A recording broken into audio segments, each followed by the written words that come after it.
ಜೈ ಶ್ರೀರಾಮ್. ಎಲ್ಲರಿಗೂ ನಮಸ್ಕಾರ. Facebook, Instagram ಮತ್ತು ಯೂಟ್ಯೂಬ್ನಲ್ಲಿ ಭಾಳಷ್ಟು ಜನ ಅಂದರೆ ಲಕ್ಷಾಂತರ ಜನ ನಾನು ಮಾಡ್ತಾ ಇರೋ ಎಲ್ಲ ಕೆಲಸಗಳನ್ನ ಗುರುತಿಸಿ ಪ್ರೋತ್ಸಾಹ ಮಾಡಿ ಆಶೀರ್ವಾದ ಮಾಡ್ತಿದ್ದಾರೆ, ಒಳ್ಳೊಳ್ಳೆ ಕೆಲಸ ಮಾಡ್ತಿದ್ದಾರೆ ಅಂತ. ಮತ್ತು ನಾನು ಎಲ್ಲೇ ರಕ್ಷಣೆ ಮಾಡಬೇಕಾದ್ರೆ ಅಲ್ಲಿ ತುಂಬ ಜನ ನೆರೆದಿರ್ತಾರೆ, ಅವರೆಲ್ಲರೂ ಹೇಳ್ತಾರೆ ತುಂಬ ಒಳ್ಳೆ ಕೆಲಸ ಮಾಡ್ತಿದ್ದೀರಿ ಅಣ್ಣ, ದಯವಿಟ್ಟು ಕೆಲಸ ಹಿಂಗೆ ಮುಂದುವರಿಲಿ ಅಂತ ಹೇಳ್ತಾರೆ. ಅದಕ್ಕೋಸ್ಕರ ನಾನು ಒಂದು ಕೆಲವು ವಿಷಯಗಳ ನಿಮ್ಮ ಜೊತೆ ಹಂಚ್ಕೊಳ್ಳೋಕೆ ಇಷ್ಟಪಡ್ತೀನಿ ಸ್ನೇಹಿತರೆ. ದಯವಿಟ್ಟು ಈ ವಿಡಿಯೋನ ಕೊನೆವರೆಗೂ ನೋಡಬೇಕು ಅಂತ ಎರಡರಲ್ಲೂ ಮನವಿ ಮಾಡ್ತಾ ಇದ್ದೀನಿ. ಯಾಕೆಂದರೆ ಲಕ್ಷಾಂತರ ಜನ ನನ್ನ ಫೇಸ್ಬುಕ್ಕಲ್ಲಿ, ಯೂಟ್ಯೂಬ್ನಲ್ಲಿ, ಇನ್ಸ್ಟಾಗ್ರಾಮಲ್ಲಿ ನೋಡಿ ಆಶೀರ್ವಾದ ಮಾಡ್ತಿದ್ದೀರಿ. ಅದೇ ರೀತಿ ಈ ಒಂದು ವಿಡಿಯೋನ ಮುಖ್ಯವಾಗಿ ದಯವಿಟ್ಟು ಭಾಳಷ್ಟು ಜನ ಶೇರ್ ಮಾಡಿ ನೋಡಬೇಕು ಅಂತ ನಾನು ಎಲ್ಲರಲ್ಲೂ ಮನವಿ ಮಾಡ್ತಾ ಇದ್ದೀನಿ. ಮತ್ತೊಮ್ಮೆ ನೋಡಿ ಸ್ನೇಹಿತರೆ, ರಕ್ಷಕರು ಅಂದರೆ ನಾನು ನೋಡಿ ಬರೀ ಹಾವುಗಳು ಮಾತ್ರ ರಕ್ಷಣೆ ಮಾಡ್ತಾ ಇಲ್ಲ, ಬೀದಿ ಬದಿಯಲ್ಲಿರೋ ಎಷ್ಟೋ ಹಸುಗಳನ್ನ, ಸ್ಟ್ರೀಟ್ ಕ್ಯಾಟರ್ಸ್ನ ರಕ್ಷಣೆ ಮಾಡ್ತಿದ್ದೀವಿ. ಅಂದರೆ ಆಕ್ಸಿಡೆಂಟ್ ಆಗಿರೋವಂಥದ್ದನ್ನ, ಹುಷಾರಿಲ್ಲದೆ ಇರೋವಂಥದ್ದನ್ನ, ಈ ಥರ ಎಲ್ಲ ಹಸುಕರು ಮತ್ತು ಮೋರಿಲ್ ಬಿದ್ದಿರೋ ಎಮ್ಮೆಗಳಿರ್ಬೋದು, ಕೋಣಗಳಿರ್ಬೋದು, ಈ ಥರ ಎಲ್ಲ ಥರ ಪ್ರಾಣಿಗಳ ರಕ್ಷಣೆ ಮಾಡ್ತಿದ್ದೀನಿ. ನಾಯಿಗಳಿರ್ಬೋದು, ಬೆಕ್ಕುಗಳಿರ್ಬೋದು. ಜೊತೆಗೆ ಸುಮಾರು ಒಂದು 30,000ಕ್ಕಿಂತ ಹೆಚ್ಚು ಎಲ್ಲ ಬಗ್ಗೆ ಹಾವುಗಳನ್ನ ಉಚಿತವಾಗಿ ರಕ್ಷಣೆ ಮಾಡ್ತಾ ಬರ್ತಿದ್ದೀನಿ.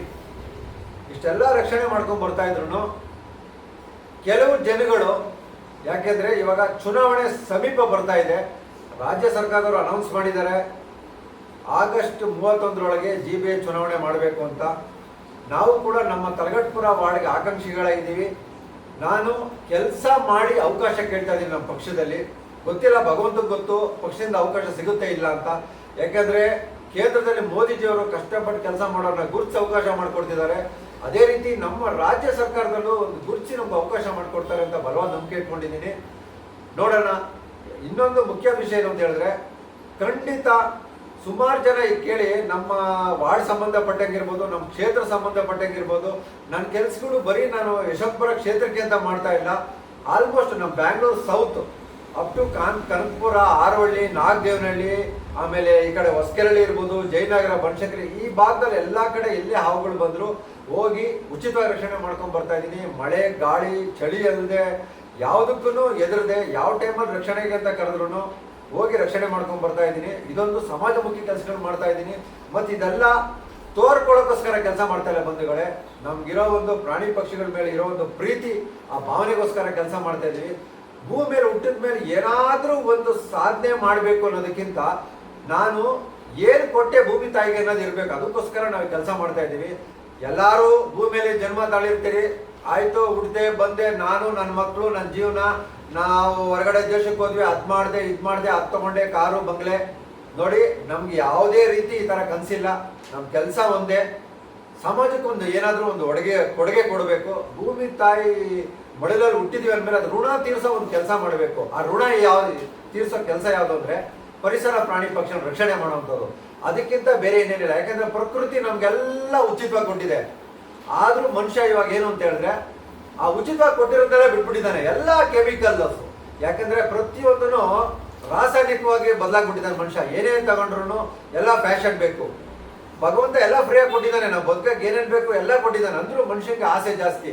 ಈಗ ನೋಡಿ, ನಮ್ಮ ಡೆವಲಪ್ಮೆಂಟ್, ಅಭಿವೃದ್ಧಿ ಯಾವ ಥರ ನಡೀತಾ ಇದೆ ಅಂತ ಹೇಳಿದ್ರೆ, ಆಲ್ಮೋಸ್ಟ್ ನಿಮ್ಗೆ ಗೊತ್ತಿರೋಂಗೆ ಪರಿಸರ ಎಲ್ಲ ನಮ್ಮ 70% ನಾಶ ಆಗಿಬಿಟ್ಟಿದೆ ಡೆವಲಪ್ಮೆಂಟ್ಗೋಸ್ಕರ. ಯಾಕೆಂದರೆ ಜನದಟ್ಟಣೆ ಆ ರೀತಿ ಇದೆ. ಹಾಗಾಗಿ ಈಗ ಕೆಲವು ನಾನು ಪಕ್ಕ ರಾಜ್ಯಗಳಿಗೆ ಎಂತಕ್ಕಾದ್ರೂ ನಾನು ಯಾವ ದೇವಸ್ಥಾನಕ್ಕೆ ಹೋದಾಗ ಅಲ್ಲೆಲ್ಲ ಹೋಗ್ತಾ ಇರ್ತೀವಿ ನಾವು. ಮತ್ತೆ ನಾವು ಶಿವಕುಮಾರ್ ಅವರು ಬರ್ತಾ ಇರ್ತಾರೆ, ಬರ್ತಾ ಇರ್ತೀವಿ. ಅಲ್ಲೆಲ್ಲ ಕೆಲವು ಕಡೆ ನೋಡ್ತಾ ಇರ್ತೀವಿ. ನಾವು ಹೋದ್ರೆ ಆ ರಾಜ್ಯಕ್ಕೆ ಹೋಗಿ ಬರೀ ದೇವಸ್ಥಾನ ಒಂದೇ ನೋಡ್ಕೊಂಡ್ ಬರೋಲ್ಲ. ದೇವರು ನಮ್ಗೊಂದು ಕೆಲಸ ಕೊಟ್ಟಿದ್ದಾನೆ ಒಂದಿಷ್ಟು. ನೀ ಏನು ಕೆಲಸ ಮಾಡ್ತಿದ್ಯಾ, ಅದರಲ್ಲಿ ಹೊರಗಡೆ ಎಲ್ಲ ಯಾರ್ಯಾರು ಯಾವ್ಯಾವ ರೀತಿ ಇದ್ದಾರೆ, ಯಾವ್ಯಾವ ಜಾಗ ಯಾವ ಥರ ಇದೆ, ಅದನ್ನು ಕ್ಲೀನಾಗಿ ತಗೋ ಅಂತ. ಈಗ ನೋಡಿ, ನಮ್ಮ ಮೋದಿಜಿಯವರು ಹೊರಗಡೆ ದೇಶಕ್ಕೆ ಎಲ್ಲ ಕಡೆ ಹೋಗ್ತಾ ಇದ್ದಾರೆ. ಯಾಕೆ ಹೋಗ್ತಾ ಇದ್ದಾರೆ? ಮೂಲ ಕಾರಣ, ಅಲ್ಲಿ ಯಾವ ಥರ ಅಭಿವೃದ್ಧಿ ಇದೆ, ನಮ್ಮ ದೇಶಕ್ಕೆ ಏನೇನೆಲ್ಲ ಬೇಕು, ಯಾವ ಥರ ಏನೇನು ತಂದರೆ ನಮ್ಮ ದೇಶಕ್ಕೆ ಒಳ್ಳೇದಾಗುತ್ತೆ, ಜನಗಳಿರ್ಬೋದು, ಪ್ರಕೃತಿ ಇರ್ಬೋದು, ಈ ಥರ ಮೋದಿಜಿಯವರು ಓಡಾಡ್ತಾ ಇದ್ದಾರೆ. ಹಾಗೆ ನಾವು ನೋಡಿ, ಬೇರೆ ಬೇರೆ ರಾಜ್ಯಕ್ಕೆ ಯಾವ ದೇವಸ್ಥಾನಕ್ಕೆ ಹೋದಾಗ ಅಲ್ಲೆಲ್ಲ ರಾಜ್ಯದಲ್ಲಿ ನಾವು ಏನು ನೋಡ್ತೀವಿ ಅಂದರೆ, ಎಷ್ಟು ಅಚ್ಚುಕಟ್ಟಾಗಿದೆ ರಾಜ್ಯ, ಎಲ್ಲೂ ಕಸಗಳು ಕಡಿಮೆ ಇದೆ, ಎಲ್ಲೂ ಕಸಗಳಾಗ್ತಾ ಇಲ್ಲ, ಎಷ್ಟು ಎಜುಕೇಟೆಡ್ ಆಗಿದ್ದಾರೆ. ಆದರೆ ನಮ್ಮಲ್ಲಿ ಯಾಕೆ? ಬ್ಯಾಂಗ್ಳೂರು ಸಿಟಿ ಒಳಗಿದ್ದೀವಿ, ಯಶವಂತಪುರ ಕ್ಷೇತ್ರ, ತಲಗಟ್ಪುರ ವಾರ್ಡು, ಆಲ್ಮೋಸ್ಟ್ ನಮ್ಮ ಬ್ಯಾಂಗ್ಳೂರು ಸಿಟಿ ಎಲ್ಲ ಬರೀ ಕಸ ತ್ಯಾಜ್ಯ ವಸ್ತುಗಳು ಎಲ್ಲಿ ನೋಡಿದ್ರು. ನಾನು ಸುಮಾರು ವಿಡಿಯೋಗಳು ಶೇರ್ ಮಾಡಿದ್ದೀನಿ ಇದರಲ್ಲಿ. ಹಾಗಾಗಿ ಅದನ್ನೆಲ್ಲ ಕ್ಲೀನ್ ಮಾಡಬೇಕು ಅಂತ ಹೇಳಿದ್ರೆ ಮುಖ್ಯವಾದ ಕಾರಣ ಏನು ಅಂದ್ರೆ ಕಷ್ಟಪಟ್ಟು ಕೆಲಸ ಮಾಡೋರಿಗೆ, ಸಮಾಜಮುಖಿ ಕೆಲಸ ಏನು ಅಂತ ಗೊತ್ತಿರೋನ್ಗೆ, ಪರಿಸರ ಪ್ರಾಣಿ ಪಕ್ಷಿಗಳು ಬೆಲೆ ಗೊತ್ತಿರೋನ್ಗೆ ಅವಕಾಶ ಕೊಡಬೇಕು. ಅಂಥವ್ರಿಂದ ಮಾತ್ರ ಆ ಊರಿಗೂ ಒಳ್ಳೇದಾಗುತ್ತೆ, ವಾರ್ಡ್ಗೂ ಒಳ್ಳೇದಾಗುತ್ತೆ, ಕ್ಷೇತ್ರಕ್ಕೂ ಒಳ್ಳೇದಾಗುತ್ತೆ, ನಾಡಿಗೂ ಒಳ್ಳೇದಾಗುತ್ತೆ, ಮತ್ತೆ ದೇಶಕ್ಕೂ ಒಳ್ಳೇದಾಗುತ್ತೆ. ಬರೀ ಬಿಸ್ನೆಸ್ ಮಾಡೋ ಅಂಥವ್ರಿಗೆ ಏನಾದರೂ ಅವಕಾಶ ಕೊಡ್ರಿ, ಎಚ್ಚೆತ್ಕೊಳ್ಳಿ. ಎಲ್ಲ ಯುವ ಜನತೆ ನಾನು ಹೇಳ್ತಾ ಇರೋದು, ಕೆಲಸ ಮಾಡೋರು ಬರಬೇಕು. ಕೆಲಸ ಮಾಡೋರ್ಗೆ ಅವಕಾಶ ಸಿಕ್ಕಿದ್ರೆ ಎಲ್ಲ ಚೆನ್ನಾಗಿರುತ್ತೆ. ಮುಖ್ಯವಾಗಿ ನಾವೆಲ್ಲ ಮನುಷ್ಯರು ಏನಿದ್ದೀವಿ, ನಾವು ನನ್ನ ಸ್ವಂತ, ನನ್ನ ಮನೆ, ನನ್ನ ಮಕ್ಕಳು, ನನ್ನ ಹೊರಗಡೆ ಓಡಾಡೋದು, ನಾನು ಇಷ್ಟು ಸಂಪಾದನೆ ಮಾಡ್ತೀನಿ, ಇದರಿಂದ ಏನು ಉದ್ಧಾರ ಅರ್ಥ ಮಾಡ್ಕೊಳ್ಳಿ. 2019 ಎಲ್ಲರೂ ಗೊತ್ತಿದೆ ಕೊರೋನಾ. ಅದೊಂದು ಕೊರೋನಾ ಅಂತ ಬಂದು ಇಡೀ ವಿಶ್ವನೇ ಹಿಂಗೆ ಮಾಡ್ಬಿಡ್ತು. ಯಾರು ಉಸಿರು ಬಿಡಂಗಿಲ್ಲ, ಅಷ್ಟು ಅರ್ಥ ಮಾಡ್ಕೊಳ್ಳಿ.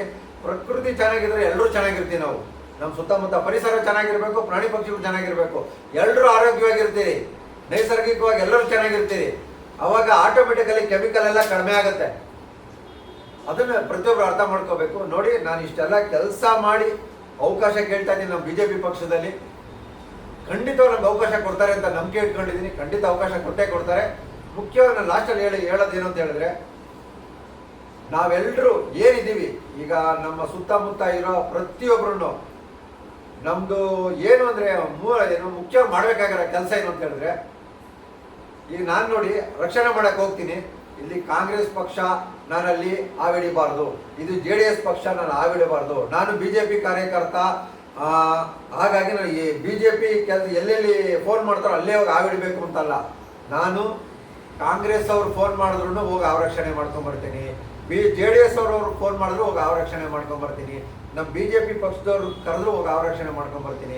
ಮುಖ್ಯವಾಗಿ ಸಾಮಾನ್ಯ ನಾಗರಿಕರು ಶೆಡ್ಡಲ್ಲಿ ಇರ್ಬೋದು, ಎಲ್ಲೆಲ್ಲ ಮನೆಗಳೆಲ್ಲ ವಾಸ ಮಾಡ್ತಿರ್ತಾರೋ, 11 ಗಂಟೆ ರಾತ್ರಿಯಲ್ಲಿ ಹಣ ಬಂದ್ಬಿಟ್ಟಿದೆ ದಯವಿಟ್ಟು ಬನ್ನಿ ಅಂತ ಹೇಳ್ತಾರೆ, ಮಳೆ ಬರ್ತಿರುತ್ತೆ, ಹೋಗಿ ರಕ್ಷಣೆ ಮಾಡ್ಕೊಂಡ್ ಬರ್ತೀನಿ. ಅವಾಗೆಲ್ಲ ನಮ್ಮ ಶಿವಕುಮಾರ್ ಅವರು ಕರ್ಕೊಂಡು ಹೋಗ್ತಿರ್ತೀನಿ. ಯಾಕೆಂದ್ರೆ ಈಗ 1 ವರ್ಷದಿಂದ ನನಗೆ ಪರಿಚಯ ಆಗಿದ್ದಾರೆ, ನಾನು ಮಾಡೋ ಕೆಲಸಗಳೆಲ್ಲ ಕೈ ಜೊತೆಗೂಡಿಸ್ತಿದ್ದಾರೆ. ಅವ್ರಿಗೂ ಒಂಥರ ಪರಿಸರ ಪ್ರಾಣಿ ಪಕ್ಷಿಗಳು ಕಂಡ್ರೆ ಇಷ್ಟ. ಮತ್ತು ಇನ್ನೊಂದು ಏನು ಅಂದ್ರೆ, ನಮ್ಮ ಯುವ ಪೀಳಿಗೆಗೆ ಏನಾದರೂ ನಾವು ಕೊಡುಗೆ ಕೊಡ್ತೀವಿ ಅಂದ್ರೆ ನಾವು ಮಾಡೋ ಕೆಲಸ ಅರ್ಥ ಮಾಡ್ಕೊಳ್ಳಿ. ನಾವೇನು ಒಳ್ಳೆ ಕೆಲಸ ಮಾಡ್ತೀವಿ ಮನೆಯಲ್ಲಿ, ದೊಡ್ಡವರು ಅನ್ಸ್ಕೊಂಡು ತಂದೆ ತಾಯಿ ಏನೇನು ಒಳ್ಳೆ ಕೆಲಸ ಮಾಡ್ತಾರೆ ಅದು ನೋಡಿ ಮಕ್ಕಳು ಕಲಿತಾರೆ. ನೀವೇನು ಕೆಲಸ ಮಾಡಲಿಲ್ಲ, ತಾನು ತನ್ನ ಜೀವನ ಅನ್ಕೊಂಡು ಬರ್ತಂದ್ರೆ ಆ ಮಕ್ಕಳು ಮುಂದಿನ ಪೀಳಿಗೆ ಅದೇ ಮಾಡ್ಕೊಂಡು ಹೋಗ್ತಾರೆ. ನಾವೇನಾದ್ರೂ ಸಮಾಜಕ್ಕೆ ಒಂದು ಒಳ್ಳೆ ಕೆಲಸ ಮಾಡ್ತಿದೀವಿ ಅಂದ್ರೆ ಮಕ್ಕಳು ಅದೇ ಕಲಿತಾರೆ, ಮುಂದಿನ ಜನರೇಷನ್ ಬದಲಾಗುತ್ತೆ. ಅವಾಗ ಯುವ ಪೀಳಿಗೆ ಹೆಂಗ್ ಬದಲಾಗುತ್ತೆ ಅಂದ್ರೆ, ಇಲ್ಲಪ್ಪ ನಾನು ಭೂಮಿ ಮೇಲೆ ಹುಟ್ಟಿದ್ದೀನಿ ಅಂದಮೇಲೆ ಏನಾದ್ರೂ ಒಂದು ಮಾಡಬೇಕು, ನಾನು ಇರೋರ್ಗೆ ಇದ್ಮೇಲೆ, ನಾನು ಹೋದ್ಮೇಲೆ 4 ಜನ ನಾನು ನೆನ್ಸ್ಕೋಬೇಕು, ಇಲ್ಲಪ್ಪ ಒಳ್ಳೆ ಕೆಲಸ ಮಾಡ್ಬಿಟ್ಟೋಗ ಅಂತ. ಈಗ ನೋಡಿ, ನಾವು ಇತಿಹಾಸ ಚರಿತ್ರೆ ತೆಗೆದು ನೋಡಿದ್ರೆ ಎಲ್ಲಾ ತರ ದೊಡ್ಡ ದೊಡ್ಡ ಮನುಷ್ಯಗಳಿದ್ದಾರೆ. ಕವಿಗಳಿರ್ಬೋದು, ತಿರ್ಗಾ ಪರಿಸರದ ಬಗ್ಗೆ ಇರ್ಬೋದು, ಎಷ್ಟೋ ಜನ ವೈಜ್ಞಾನಿಕವಾಗಿ ಎಷ್ಟೋ ಜನ ಇದ್ದಾರೆ. ಅವ್ರನ್ನೆಲ್ಲ ಯಾಕೆ ನಾವು ಹೇಳ್ತೀವಿ ಅಂದ್ರೆ, ಅವರೆಲ್ಲ ಸಾಧನೆ ಮಾಡ್ಬಿಟ್ಟು ಹೋಗಿರೋರು. ಆ ಸಾಧನೆ ಮಾಡಿರೋನ್ನ ಯಾಕೆ ಗುರುತಿಸ್ತೀವಿ ಅಂದ್ರೆ, ಅವ್ರು ಏನೋ ಒಂದು ಸಾಧನೆ ಮಾಡಿದ್ದಾರೆ, ಅದಕ್ಕೆ ಪಠ್ಯ ಪುಸ್ತಕದಲ್ಲಿ ಅವ್ರದ್ದೆಲ್ಲ ಹೆಸರು ಬರುತ್ತೆ. ಅವ್ರು ಅದೇ ರೀತಿ ನಮ್ಮ ಜನರೇಷನ್ ಅವ್ರು ಏನ್ ಮಾಡ್ಬಿಟ್ಟು ಪಠ್ಯ ಪುಸ್ತಕದಲ್ಲಿ ಬರ ಮಾಡಿದ್ದಾರೆ ಅಂದ್ರೆ, ಮುಂದಿನ ಪೀಳಿಗೆ ಈ ರೀತಿ ಇರ್ಲಿ ಅಂತ. ಅದನ್ನ ಈಗ ಕೆಲವು ಕಡೆ ಏನಾಗ್ಬಿಟ್ಟಿದೆ ಅಂತ ಹೇಳಿದ್ರೆ, ಒಂಥರ ದಂಧೆ ಬಿಸ್ನೆಸ್ ಶುರು ಆಗ್ಬಿಟ್ಟಿದೆ. ಪುಸ್ತಕದಲ್ಲಿ ಇರೋದೇನಂದ್ರೆ, ಪುಸ್ತಕದ ಬದನೆಕಾಯಿ ಬರೀ ಓದ್ಬೇಕು, ಅಲ್ಲಿ ತಿಳ್ಕೋಬೇಕು, ಅಲ್ಲಿ ಬರೆಯಕ್ಕೆ ಪಾಸ್ ಆಗಕ್ಕೆ ಅಂತ. ಇದು ಚೇಂಜ್ ಆಗ್ಬೇಕು. ಪುಸ್ತಕದಲ್ಲಿ ಏನಿದೆ ಅದನ್ನ ನಾವು ಮನ್ಸಿಗೆ ಹಾಕೋಬೇಕು. ಅಲ್ಲಿ ಏನಿದೆ, ಅವ್ರು ಯಾರು, ಯಾಕೆ ಅದನ್ನ ಬರೆದ್ರು, ಅದ್ರಲ್ಲಿ ಏನು ವಿಶೇಷತೆ ಇದೆ, ಜನಗಳಿಗೆ ಏನವರು ಇದನ್ನ ಏನಪ್ಪಾ ಅರ್ಥ ಮಾಡ್ಕೊಳಕ್ ಏನು ಅದನ್ನ ಬಿಟ್ಬಿಟ್ಟು ಹೋಗಿದ್ದಾರೆ, ಅದನ್ನ ನಾವು ಕಲ್ತ್ಕೋಬೇಕು. ಅದನ್ನ ಕಲ್ತ್ಕೊಂಡ್ರೆ ಮಾತ್ರನೇ ಮುಂದಿನ ಜನರೇಷನ್ ಚೆನ್ನಾಗಿರುತ್ತೆ, ಎಲ್ರಿಗೂ ಒಳ್ಳೇದಾಗುತ್ತೆ. ಅವಾಗ ಎಲ್ರು ನಾವೆಲ್ಲ ಅಣ್ಣ ತಮ್ಮದ್ರ ತರ ಇರ್ತೀವಿ. ಅರ್ಥ ಮಾಡ್ಕೊಳ್ಳಿ, ನಮ್ಮಲ್ಲಿ ಯಾವುದೇ ಜಾತಿ ಭೇದ ಇಲ್ಲ. ನಾನು ನೋಡಿ, ಎಷ್ಟೋ ಜನ ಮುಸಲ್ಮಾನರು ಗ್ಯಾರೇಜ್ಗಳಲ್ಲಿ ಹಾವುಗಳು ಬಂದಿರುತ್ತೆ, ಅಲ್ಲಿ ಬಂದು ಇಲ್ಲಿ ಬಂದಿರುತ್ತೆ ಅಂತ ತುಂಬಾ ಜನ ಫೋನ್ ಮಾಡ್ತಾರೆ. ಯಾವ ಟೈಮಲ್ಲಿ ಹೋದ್ರೂ ನಾವು ಅವ್ರ ರಕ್ಷಣೆ ಮಾಡ್ಕೊಂಡ್ ಬರ್ತೀನಿ. ಇಲ್ಲಿ ನಾವೆಲ್ಲ ಒಂದೇ ಅಣ್ಣ ತಮ್ಮದರಾಗಿದ್ದೀವಿ. ಮುಖ್ಯವಾಗಿ ನಾವು ರಕ್ಷಣೆ ಮಾಡಬೇಕು. ನೋಡಿ, ಈಗ ಗೋರಕ್ಷಕರು, ಕಾಮಧೇನು, 33 ಕೋಟಿ ದೇವರಿರುವಂತ ಕಾಮಧೇನು ನಾವು ಪೂಜೆ ಮಾಡ್ತಿರ್ತೀವಿ. ಕೆಲವರು ಗೋರಕ್ಷಣೆ ಅಂದ್ರೆ ನಾವು ಗೋರಕ್ಷಣೆ ಮಾಡಬೇಕು, ಗೋಗೆ ಪೂಜೆ ಮಾಡಬೇಕು ಅಂತ ಕೆಲವರು ಇದ್ದಾರೆ. ಗೋರಕ್ಷಕರ ಬಗ್ಗೆ ನಾನು ಹೇಳೋದೇನು ಅಂದ್ರೆ, ಹಗಲು ರಾತ್ರಿಯಿಂದ ರಕ್ಷಣೆ ಮಾಡ್ತಿದ್ದಾರೆ. ಅವ್ರನ್ನೆಲ್ಲರೂ ಅಪ್ರಿಷಿಯೇಟ್ ಮಾಡ್ತೀನಿ. ಯಾಕೆಂದ್ರೆ ಗೋಗಳನ್ನ ಉಳಿಸ್ಬೇಕು. ಉಳಿದಿರುವಂತ ಕೆಲವು ಗೋಗಳಿದಾವಲ್ಲ, ಹೆಂಗಾರ ಮಾಡೋಣ ಉಳಿಸ್ಬೇಕು ನಾವು ಅಂತ ಅವ್ರು ಕಷ್ಟಪಡ್ತಿದ್ದಾರೆ. ನಾವು ಅವ್ರ ಕೈ ಜೋಡಿಸ್ಬೇಕು. ಯಾಕಂದ್ರೆ ಕೆಲವರು ಕಟುಕರಿದ್ದಾರೆ. ನಾನು ಒತ್ತಿ ಹೇಳ್ತಾ ಇದ್ದೀನಿ, ಎಲ್ಲರೂ ಅಲ್ಲ, ಕೆಲವರು ಕಟುಕರಿದ್ದಾರೆ. ಅವ್ರ ಕೈಗೆ ಯಾವುದೇ ಕಾರಣಕ್ಕೂ ಯಾವ ಗೋಗಳು ದನ ಕರುಗಳನ್ನ ಸಿಗಬಾರ್ದು. ಅವ್ರಿಗೆ ಆ ಥರ ಕಟುಕರಿ ಸಿಗಬಾರ್ದು. ನಮ್ಮಿಂದಾನೇ ಅವ್ರಿಗೆ ಸಿಗೋದು. ನಾವು ಕೊಡಲ್ಲ ಅಂತ ಹೇಳಿದ್ರೆ ಹೆಂಗ್ ಸಿಕ್ಕುತ್ತೆ? ಇರೋವರೆಗೂ ಚೆನ್ನಾಗಿ ನೋಡ್ಕೋಬೇಕು. ನಂದಿ, ಶಿವನ ವಾಹನ ಯಾವುದು? ನಂದಿ. ಅರ್ಥ ಮಾಡ್ಕೋಬೇಕು ನಾವು ಇದನ್ನೆಲ್ಲ. ಹಾಗಾಗಿ ನಾವು ಗೋ ರಕ್ಷಣೆ ಇರ್ಬೋದು, ಎಲ್ಲ ಪ್ರಾಣಿಗಳನ್ನ ರಕ್ಷಣೆ ಮಾಡಬೇಕಾದಷ್ಟು ಕೈಲಾದಷ್ಟು ನಮ್ಮ ಯುವ ಪೀಳಿಗೆಗೆ ನಾವು ಆ ಬುನಾದಿ ಹಾಕೊಡ್ತಾ ಇದೀವಿ. ಇದನ್ನ ಅದು ಹಾಕೊಟ್ರೆ ಅವ್ರು ಚೆನ್ನಾಗಿರ್ತಾರೆ, ಮುಂದಿನ ದಿನಗಳಲ್ಲಿ ಎಲ್ಲ ಚೆನ್ನಾಗಿರುತ್ತೆ. ಹಾಗಾಗಿ ಯಾರ್ಯಾರು ಒಳ್ಳೆ ವ್ಯಕ್ತಿಗಳು ಏನೇ ಕೆಲಸ ಮಾಡ್ತಿರ್ತಾರೆ ಅದನ್ನ ಏನಾದರೂ ಒಂದು ಕ್ಯಾಚ್ ಹಾಕೊಳ್ಳಿ. ಅದರಲ್ಲಿ ಏನಾದರೂ ಒಂದು ವಿಶೇಷತೆ ಇರುತ್ತೆ. ಏನಪ್ಪ ಈ ಮಷೀನಿಂದ ಏನೋ ಒಂದು ನಾವು ತಗೋಬೋದು, ಅದನ್ನ ನಾವು ಅಳವಡಿಸ್ಕೊಂಡು ಹೋಗೋಣ ಅಂತ. ಅದರಿಂದ ಎಲ್ಲ ಬದಲಾವಣೆ ಆಗುತ್ತೆ. ಅದನ್ನ ಬಿಟ್ಟು ಬರೀ ಈ ಬಂಗ್ಲೆ, ಕಾರು, ಜೀವನ, ಶೋಕಿದ್ ಅನ್ಕೊಂಡ್ರೆ ಅರ್ಥ ಮಾಡ್ಕೊಳ್ಳಿ, ಯಾವುದೇ ಕಾರಣಕ್ಕೂ ನಾವು ಉದ್ಧಾರ ಆಗಲ್ಲ. ಮುಖ್ಯವಾಗಿ ನಾವು ಅರ್ಥ ಮಾಡ್ಕೋಬೇಕಾಗಿರೋದು, ನಾವು ಏನೂ ತಂದಿಲ್ಲ, ಏನೂ ತಗೊಂಡೋಗಲ್ಲ. ಅರ್ಥ ಮಾಡ್ಕೊಳ್ಳಿ. ಏನ್ ಸರ್? ನಾವೇನೂ ತಂದಿಲ್ಲ, ಏನೂ ತಗೊಂಡೋಗಲ್ಲ. ಇಲ್ಲಿರೋದು ಯಾವುದು ನಮ್ಮ ಸ್ವಂತದಲ್ಲ. ನಾವೇನು ಅಂತ ಹೇಳಿದ್ರೆ ಬಂದಿದ್ದೀವಿ, ಭಗವಂತ ಆಟ ಆಡಿಸ್ತಾ ಇದ್ದಾನೆ, ಆಟ ಆಡ್ತಿದ್ದೀವಿ. ಇರೋವರೆಗೂ 4 ಜನಕ್ಕೆ ಒಳ್ಳೇದಾಗ ಬದುಕಬೇಕು. ಪರಿಸರಕ್ಕೆ ಏನಾದರೂ ಕೊಡುಗೆ ಕೊಟ್ಟೋಗ್ಬೇಕು. ಯಾಕಂದ್ರೆ ಎಲ್ಲ ಪರಿಸರದಿಂದನೇ ಸೃಷ್ಟಿಯಾಗಿರೋದು. ಇನ್ಯಾವುದು ಮನುಷ್ಯ ಏನು ತಗೊಂಡ್ಬಂದಿಲ್ಲ, ಪ್ರತಿಯೊಂದು ಪರಿಸರದಿಂದ ಸೃಷ್ಟಿಯಾಗಿರೋದು. ಹಾಗಾಗಿ ನಮ್ಮ ಕೆಲಸ ಕಾರ್ಯಗಳು ಪರಿಸರದ ಪರವಾಗಿರಬೇಕು, ವಿರುದ್ಧವಾಗಿರಬಾರ್ದು. ಇಷ್ಟು ಹೇಳ್ತಾ ನಾನು 2 ಮಾತನ್ನು ಮುಗಿಸ್ತೀನಿ. ಇವನ್ನೆಲ್ಲ ಬಾಸ್ಗಳನ್ನ ಕಾಡು ಬಿಡಕ್ಕೆ ಕೊಟ್ಟಿದ್ದೀನಿ ಇವಾಗ ನಮ್ಮ ಶಿವಕುಮಾರ್ ಅವ್ರ ಜೊತೆ. ಧನ್ಯವಾದ. ಎಲ್ರಿಗೂ ಒಳ್ಳೇದಾಗಲಿ. ಜೈ ಶ್ರೀರಾಮ್. ಎಷ್ಟು ನಿಮಿಷ ಬಂತು?